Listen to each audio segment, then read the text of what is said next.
Welcome to the Awesemo Early Bird Podcast. It's your old pal Emac coming to you with one Adam Ship my money share as we get ready for a four-game Saturday main slate. This is the second four-gamer we've had in 3 weeks, Adam. What the heck is the NBA doing? Yeah, we had a nice stretch of good Saturdays, but getting a little bit smaller now. I don't even I mean college football, I guess, for this weekend because it's I don't know, the league championships or something. That doesn't even make sense to me that that's just a four-gamer. Because then on Sunday, going against the NFL, I think they have a 6 games at 6 o'clock or later, and one at 5, or maybe it's 5 at 6 o'clock and one at 5. So yeah, they're all over the place. Normally, they don't start expanding on Sundays until NFL is over, but I guess not, because the last time they did a four-gamer on Saturday, they had a 6-gamer on Sunday. So, hey, we'll be here no matter what. We've got one early game. We're going to let those schlubs on the DFS strategy show handle that one, Adam. We're not going to talk about that on the podcast. Hey, guess what? You can listen to me and Adam at 9:30 on Saturday morning talking about all 5 games on the DFS strategy show. We, of course, have at 11 o'clock the NFL strategy show, and then I want to say it's at 2 o'clock. I closed the schedule. 2 o'clock, we'll call it. The On the Contrary, and you guys are going to want to turn into this one. It's Alex. Yeah. It's Spags. Whatevs. But it's Brick. Brian Hooper. You guys know him as BRIC Brick 75. He is going to be the special guest this week on the Contrary. I'm looking forward to that. I have seen him do some of his work out there. He's come out from behind the screen name Adam, and he's doing a little stuff on a Twitch channel as well. He broke down a bunch of NBA teams and stuff in the preseason. Yeah, I've seen. I saw a video he posted in our Slack the other day, actually talking about just the importance of ownership in DFS and how to leverage it, and kind of explaining the basics of the math behind it. That I thought was a really useful video. Yeah, so definitely tune in, check that out. That will be a good one. Of course, it's Hockey Night in Canada on Saturday, so we'll have Jay Kari breaking down the NHL hockey slate. I believe our NHL projections are free tomorrow as well. You'll want to check that out. I'm having a 17% ROI season with NHL right now, Adam. That's not too shabby. It's helping maintain my NBA bankroll. Yeah, I mean NBA has just been brutal. Mine has been hit or miss. I've been going through hot streaks, and rarely do I go through or hot and cold streaks. Last year, I kind of figured out a little system of how I wanted to do it, approaching the many lineups, the low dollar contests and the smaller fields with the better payouts, and then I would just run 150 lineups across those, and then I double them up into some 3-mans, 50-50s, triple ups, quints, ticket contests, boosters, etc. Winner take alls. And I actually was just playing tournament lineups in the triple ups and the 50-50s because the cash line, pardon me, in the quints and the triple ups, because the cash line is you might as well. There's no reason not to. And frankly, on the quints, the payout is way better than a min cash, and they pay out what? Top 18% of the field gets 5x they're buying. Not too shabby. So just saying, there are ways around that. I've gone away from that this year, and I think I need to get back to adding that component because my swings are higher and lower than they were. Just Yeah, I've always just played a anecdotal. really volatile style, so it's not unusual for me to go through extended losing streaks. It's just it gets in your head, and it's frustrating when you hit one at the beginning of a season because you don't have like that baseline of success this year to go back on. So it's kind of just like, do I suck? Am I getting unlucky? Correct. Well, and that's the one good thing is between the DFS strategy show and I know you use Fantasy Cruncher Rewind, which is an incredibly valuable tool to see what you are doing, what you if you had done something differently, if you had changed your mix, etc. How would your real results end up in the contest? So I think that's a valuable tool that it used to be a free one, but they've tucked that one behind their paywall. But that is actually a good one to use. And then we have the lineup study, which we do Monday through Friday on the DFS NBA show, which I think is very, very helpful. And I know you and Josh are on there a lot, and he's breaking down your lineup. So you kind of get to give your feedback as to what happens, and then he's comparing yours to other players, etc. Do you ever see eye-opening stuff when he's looking at yours? Or you oftentimes look at yours the night of anyway, but Yeah, not. Normally I've already seen kind of how my stuff turned out, but it's always nice to just have someone to talk through like what I played, because there are times where you'll think, you look back and it's really easy to be like, oh yeah, well, I think that was the right idea, and then like I'll talk to Josh and he'll have been somewhere else and his reasoning for it makes sense, so it's not that it happens very often, but there's definitely times where just having someone else in that situation that you can kind of bounce ideas off and see if you missed anything to get a second eye.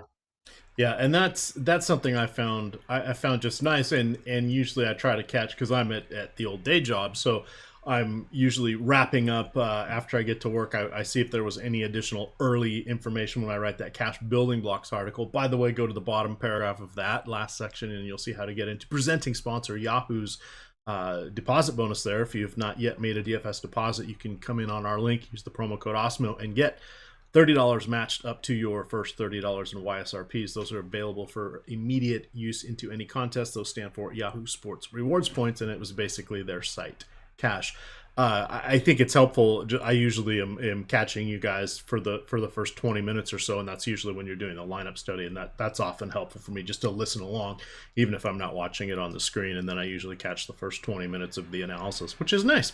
And reminder, that stuff is turned into podcasts. So for those of you that are on the West Coast or want to listen to it at work, etc., that's another way you can get to it. Speaking of getting to it, Adam, let's talk about our slate here. Our 4 gamer. Let's go by team here, just to make it fun. I've pulled everybody's salaries, so let me close out some of my Cruncher files. I was trying my hand at late swaptimizer there with the Corey Joseph and Yogi Ferrell changing of the guard. Shout out to Luke Walton. It took him 7 minutes to go from Corey Joseph probably not going to play to announcing him in the starting lineup. Yeah, it was. I had just updated my Sacramento projections, and then I got to go back and redo them again. Just, I mean, I guess it's good that we have the news before lock more often. Pardon me, before each game's tip off more often than not this year. But there have been way too many times that frankly, I don't even want to blame the beat reporters. Sometimes you think, oh, they're getting excited, or they're hearing one thing, or they're talking to multiple people, or whatever. This one was actually directly from the coach. Yeah, but the point you made is definitely true. Like we complain about stuff like that now. It wasn't that long ago when you literally would just not get the information until you saw who was standing on the floor. Yes, which was usually approximately 12 to 15 minutes after the announced lock time on the DFS Right. sites, which usually entailed me to sending 1 or 2 emails a year to whomever the commissioner was, as well as the sites or tweets. I mean, I haven't done that this year. I guess I'm mellowing in my old age. Alrighty. So our first game, so it's a 7:30 start. You will get live before lock with one Fast Eddie Fear at 6:30. That will be on the Osmo YouTube channel. That will be me caddying, and you will get to hear Eddie talk to his heart's content. Let's turn this one over to Adam.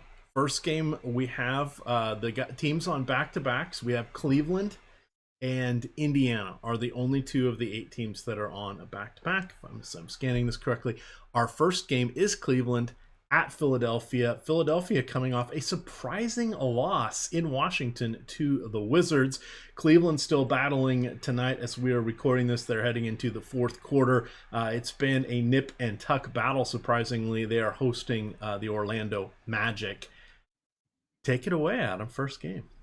Yeah, I think that this game will have really important news because we had Kevin Love sit out on Friday, and so Larry Nance drew the start. He was really popular, which we talked about. Alex and I talked about on the Deeper Dive show that I didn't agree with, and he ended up having a terrible game. But so obviously you'll have the Kevin Love news. If he's out, Nance would get the start and probably play 30 plus minutes again.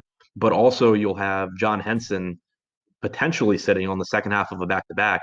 Not that that's been announced, but it's something that it would be pretty easy to see that happen. And if that happens, then it would be a really good spot for Nance because you'd get those backup center minutes. So potentially you have, like if Love and Henson were to sit, you would have a situation where some people will shy away from Nance because he burned them so bad today.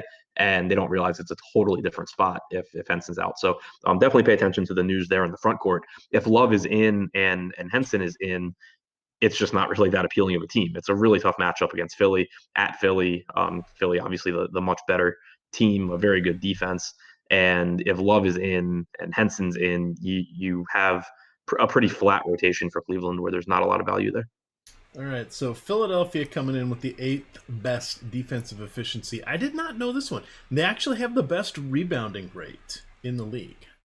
That's interesting. I didn't know that either. Yeah, it's 53.9. They're one ahead of Milwaukee, 1.7 ahead of Miami. Then it's the Clippers, the Lakers, Indiana, Denver, Dallas. So, not surprisingly, teams with good rebounders and good front courts. So, I guess that makes sense. But just seeing them standing out there at the top was a bit of a surprise. They are 83 for defensive rebounding rate, which is number one, and then their offensive rebounding rate is, where are they? A little lower, 13th, but they're not that far behind the leaders. They're pretty tight. That offensive rebounding is generally more tightly packed than defensive rebounding. Looking at a few guys coming in on this one, do you think that we will see anybody from Philly getting a night off, since this is an easier game, or do you think they'll tighten things up after that surprise loss to the Wizards? Do they play on Sunday? I am looking. I was trying to buy myself enough time to check. I was like, yes, they do play on Sunday, Sunday, Adam. They play at 6:00, hosting Toronto, which would be a more fierce opponent than Cleveland. Yeah, so I mean it's possible. Embiid played both games of the back-to-back last time. Horford sat on the front end, I believe. So yeah, keep an eye out there because they have been kind of resting Horford.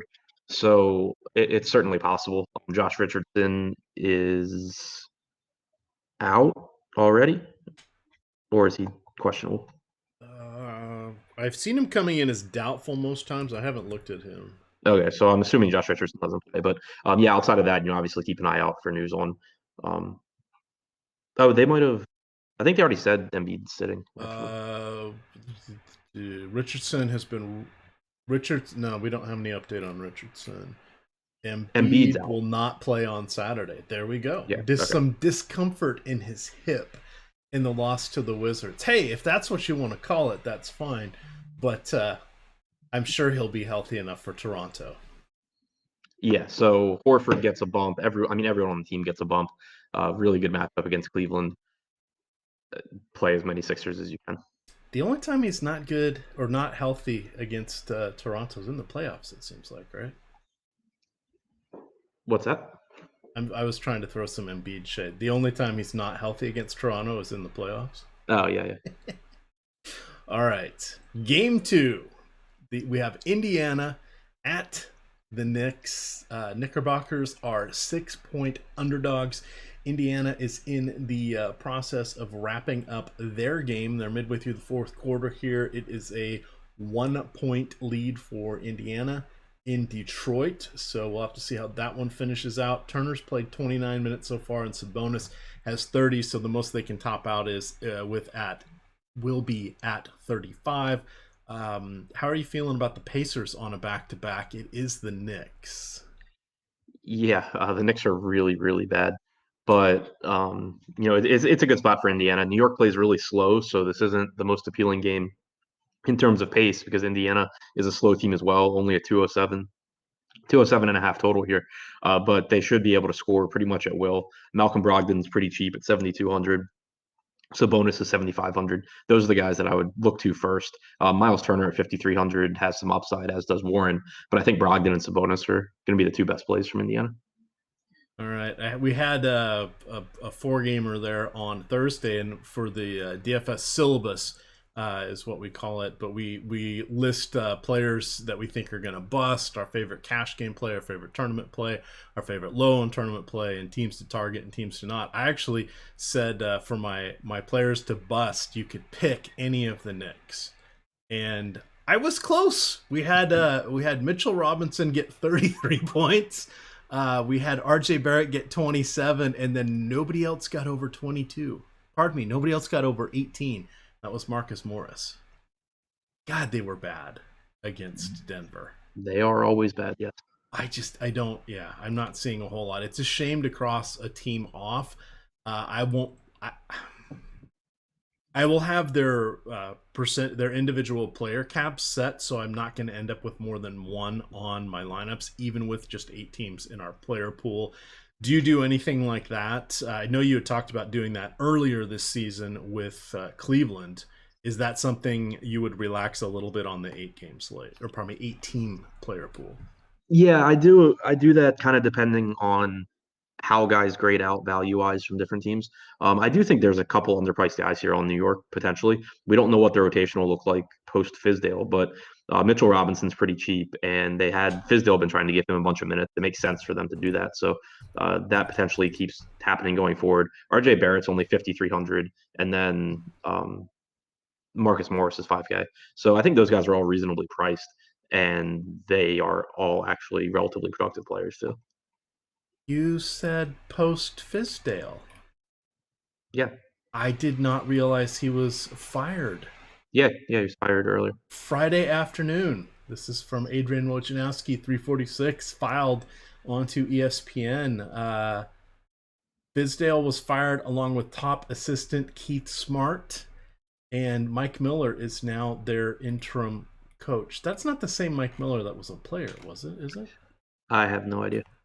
You know Mike Miller, Yeah, I remember. the Wizards Mike Miller. Yeah, I remember. Oh, that was a draft pick they'd love to have back. Would you do you, if they had drafted Curry or Rubio, or would they have turned their fortunes around? You think they would have never gotten John Wall? That what the The Wizard? trade, because they traded from Miller. Well, didn't they trade for Mike Miller and somebody else? The Wizards' first round pick, and it was pick number 5 in like the 2007 That's possible. I'm not sure. draft. Yeah, I'm not sure. Now I need to know the Mike Miller trade. Ooh, it was real. This is before Randy Foye. That was the person I had forgotten. Oh, this is 2009. Eton Thomas, Darius Sangalia, Randy Foye, Mike Miller, and the Wizards pick. Yeah, Yikes. yeah, Because that was when the Timberwolves ended up with picks 5, 6, 18, and 28. yeah. Johnny Flynn and Ricky Rubio. Johnny Flynn, Ricky Rubio. But they didn't want to take Steph Curry. And to be fair, his ankles were, but he was very slight. He did not play at a super major college. And the first couple years he was in the league, he had some ankle issues. So the Steph Curry we saw up until this year is not the Steph Curry that was being drafted, but he was still pretty good. All right, we've gotten completely off the rails. Rounding us back, any other Knicks cheapies, since their prices are appropriate for their production? No, I think it's pretty much just the three that I mentioned. If you wanted to take a shot on one of the cheap point guards and hope that you guess the right one, then go for it. But obviously, no real way unless we get news from the new coaching staff of what they plan on doing. We don't really have any idea. Yeah, that was see. I was in meetings this afternoon at work, so I missed out on that little bit. But you guys had been saying the last couple of days you didn't think he'd make it through this weekend.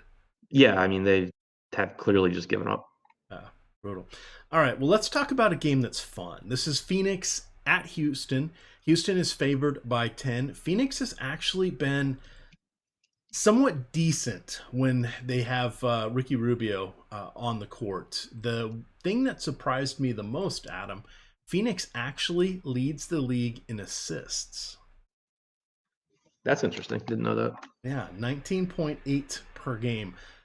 We know that there are certain guys that we know that Rubio kind of cuts in a little bit to Oubre and a fair amount, at least to his upside from a fantasy perspective, which was based on volume for Devin Booker. But we're seeing Booker's price come down here and there. How are you feeling about the Phoenix side? Yeah, I think this is obviously a really appealing game, a 240 total, so 23 points higher than the last game that we talked about. It's the highest game on the slate by at least 20 points. So there's going to be a lot of really good pieces here. Booker coming off the monster game against the Pelicans, his salary jumped back up immediately, going from 7,500 on Thursday to 8,600 today. But Houston is another team that has struggled in transition this year, and Booker does really well in transition. I don't love him at this price tag just because Rubio does take production away from him because he has the ball so much. But because of the pace of this game, I still think that it's a reasonable option. All right. Booker is 82 on FanDuel. He is 34. Excuse me, 34 on Yahoo. I think we're going to be playing a lot of him on Yahoo. Yeah, the FanDuel price is really nice too. Yeah. Yes, because rarely do we see FanDuel below DK on that stuff. As you look toward, let's see, what do we have for news on Baines? Baines is questionable. He has not played since the 29th, so he has missed the better part of a week.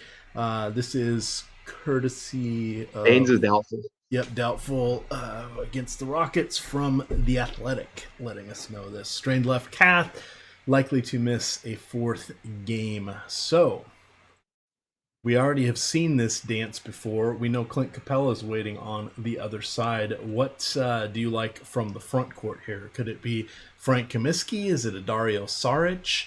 Are we going to see Cameron Johnson? Oh, Cameron Johnson's just going to get, like, a strong breeze could blow him over. Yeah, he got 31 minutes against the Pels. He was making all of his shots and got extra run. Not something I expect to happen again, but it obviously is in the range of outcomes. His price tag jumped up to 4,100 though, so not going to be chasing those points. I don't think it was intended for him to play that many minutes. I think it was kind of just a game flow thing. I think that Kaminsky should play 30 plus minutes again. Not the best price tag on DraftKings. I'm not sure if he's still really cheap on FanDuel as he has been. I assume that he is. Saric getting some backup center minutes is appealing too. So I would say that on DraftKings, Kaminsky and Saric both pretty decent options. Probably kind of secondary options though.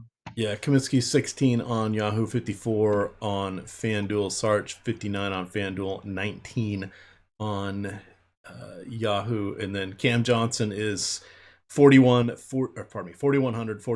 and $10. Remember, not all $10 players are created equal, but that's an interesting one on the slate. By the way, he is a foot taller than me and 20 pounds lighter. I think we have different body types. Yeah. Oh, I bet we eat about the same amount of calories on Thanksgiving, though. There we are. Let's see. On to the Houston side here. Boy, Capella has put up some nice stat lines since returning from his injury. Well, he had a couple different injuries. One was that shoulder that he was playing through, or the arm. Then he missed 2 games and then came back, dropped 58 against San Antonio, just 32 minutes against Toronto, only 28 fantasy points there. He dropped, let's see, what was that? 58 fantasy points. He had 22 points, 21 rebounds. He took 9 field goal attempts. That's impressive to score 58 DK points on 9 field goal attempts. Yeah, definitely is. And that was he missed or sandwiched around his injuries, or on the outside he had back-to-back 2020 games. He has 1, 2, 3 2020 games this season, and they have come in the last 6 appearances of his. Wow, that's pretty good. That could be in play against Phoenix here. Let's see, PJ Tucker, his price is up there, but he keeps producing. Is there really anybody he needs to guard from Phoenix?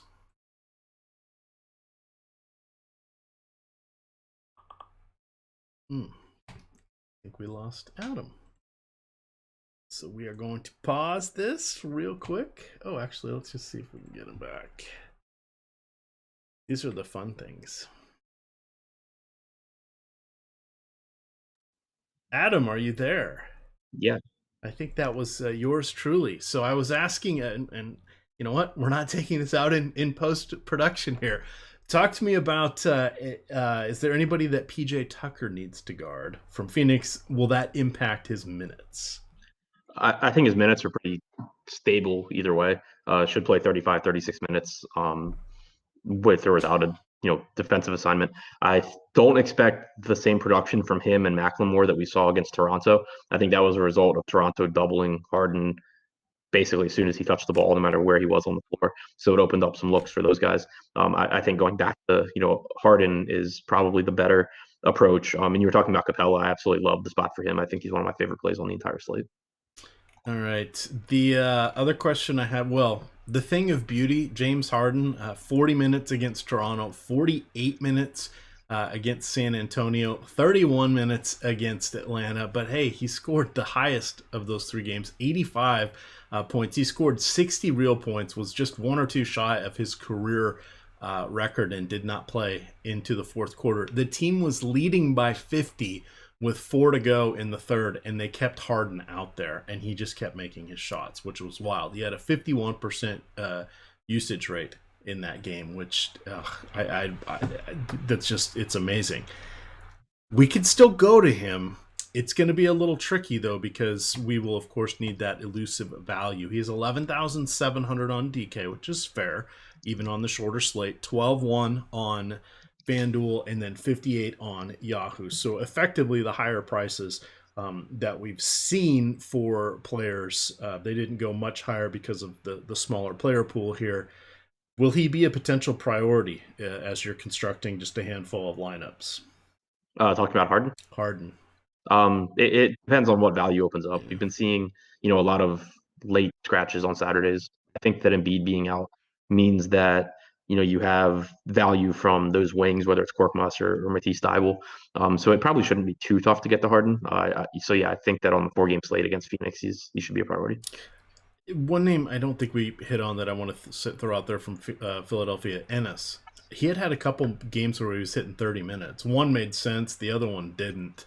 What do you think we see with Embiid out and the opponent being a bigger team? Yeah, I was surprised how little Ennis played against Washington. I'm not really sure exactly how to approach it. I think I would just set a rule to not have more than 2 of Korkmaz, Okay. Thybulle, and Ennis. All right, that definitely makes sense. I think we kind of hit on everybody here for this game. Continuing on, hey, it's the last game of our night. This is Memphis at Utah. Memphis no longer plays defense and no longer plays slow. Utah playing faster, but proportionally against the rest of the league, still relatively slow. You've got Mitchell, Gobert, Valanciunas. This is a nice matchup for Bojan Bogdanovic. Let's break down the Memphis side here first. They are the only team that literally every year seems to be down to 8 players at some point. We just haven't seen it happen this early. So they're, of course, missing both their youngsters in John Morant and Clark. It looks like Dylan Brooks is questionable. Who do you think is suiting up for them, I guess? Let's start there. Yeah, I think they still have enough bodies. Brooks questionable, obviously, but you have Guterich, you have Hill, you still have Caboclo, you have Allen, you have Tyus, you have Melton. I don't think they're approaching Warriors status yet. As far as just not having players, it's obviously a really tough matchup going into Utah. Also, nobody on this team is that affordable. Like you obviously can make a case for Joval. He's playing 30+ minutes now. He's incredibly productive on a per minute basis. But the Anthony Melton's price has come up. Tyus Jones isn't really that cheap. I don't think it's a spot that I'm going to get to all that much. No, and that makes sense. But it's going to be hard because you got these guys and you got the Knicks. And we're not, or I'm not anyway, that enthralled with Indiana. So all of a sudden, I'm trying to get everything I can from that Phoenix-Houston game with Philadelphia value. Hey, that's what the chalk's going to be, but that's sort of where we are. Valanciunas, interesting. He should see, 28, 30 minutes against Gobert, ideally? Yeah. Yep. That's towards the higher end for him. On the other side, Gobert is at 7,300. Donovan Mitchell at 4,600. We'll have to see what happens with Mike Conley. He missed the last game, sore hamstring. Has he? Oh, he did play against Memphis. This is like the third time these guys have played this year.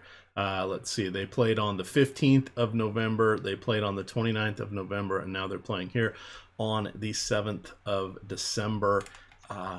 Just looking at this, I like Mitchell a lot. I mentioned Bojan. If Conley's out, would you go to Ingles next or Jeff Green? Moutier? We saw what happened to Moutier. Dante Exum. Those guys are all awful. Yeah, I think that it's a decent bounce back spot for Ingles. He was in huge foul trouble against the Lakers, picked up three in the first half, but they were staggering him and Donovan Mitchell. So Ingles was essentially the backup point guard. He had an awful game, but that was a really tough matchup against the Lakers. He was really, really low owned. I don't know if it was just because people were scared off by the Lakers or if people obviously with Moutier's ownership, they didn't anticipate Ingles being the backup point guard, but he's 4,500 and I think plays 34 plus minutes if Conley sits. So he would be a great play. I would go right back to Mitchell. I'd go right back to Gobert. And then Jeff Green, if he starts, is a decent option too. And then Boyan also is a really good option. So if Conley's out, I like anyone starting for Utah. Yeah, for Ingles, we don't get as caught up into what he's been doing this season. Yes, I know teams change over.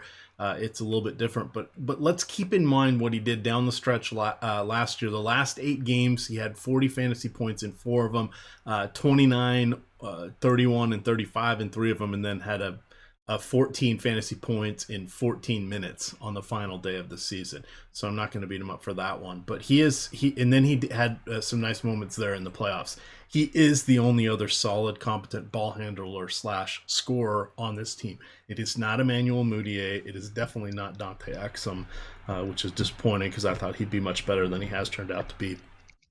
But I think Ingles is going to be in a lot of my plans on Saturday, and that was not something I was expecting to say, Adam, heading into this. I want to see Utah here. Let's look at this. There's his score. Oops. I want to look at Memphis. I put my schedule in backwards today, so I have to look it up by opponent because that's actually the home team. Not fun. Let's see, 45 on DK, 41 on FanDuel, 11 on Yahoo. He's definitely going to rival any of the other value plays we get, Ingles, that is. And I actually don't even hate going to him with if Conley's in, Adam, just because I don't know how much Conley's going to be needed in this one. So if he plays, he has, let's take it easy. Former team be damned at this point. Yeah, I wouldn't really want Ingles if Conley's in. All right. We dare to differ on that one. Any other aspects here? Ed Davis. Ed Davis feels to me like he's going to at least play with the Lakers before he ends his career. He already has, hasn't he? I didn't know if I was imagining that or not. Now I got to look it up. Anything else here from the Jazz while I look this up? No, I don't think so. If Conley's in, then I still think Mitchell and Gobert and Boyan are good options. They're just not as good as if he's out. Conley himself at 5,700 on DraftKings would be a good play as well. You are correct. He actually played for the 2014 and 15 Lakers. I did not remember that. I remembered Toronto. I remembered Memphis. I definitely remembered Portland. And then last year, of course, Brooklyn. I did not remember the Lakers at all. Hell, he started 24 games for them. Interesting. All right. Well, learn something new every day. And there is mine. Does that mean I can go home now? All right, some quick value plays here, both on FanDuel and Yahoo. Then we'll get on out of here. Reminder: you will get Adam and I again at 9:30, breaking these down more in depth. We'll have the overnight information. We'll know a little bit more about. We won't. We may. I don't think we'll have any practice reports at that point, but we should have one injury report by then. So we'll at least have some of our questions answered. Hopefully, maybe a little more whispers about what's going to happen in the absence of Joel Embiid.